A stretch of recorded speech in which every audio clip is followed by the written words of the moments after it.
What's up guys? Guys, subscribe my channel for more latest videos. Thanks. Huawei is launching the Nova Flip. The Huawei Nova Flip designed to offer a fresh aesthetic while providing essential functionalities.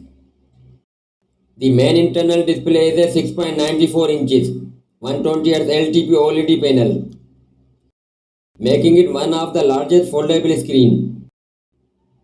The cover screen is 2.14 inches with a 60Hz refresh rate and will provide essential functionalities such as checking notifications, answering calls, and capturing selfies.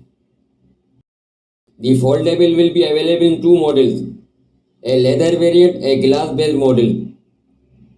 It is coming in four color options: new green, Sakura pink, zero white, and starry black. The Nova Flip, when unfolded, measures 6.88 mm in thickness for the leather variant and 6.9 mm for the glass-based model. When folded, it is 15.8 mm thick for the leather variant and 15.12 mm for the glass-based model.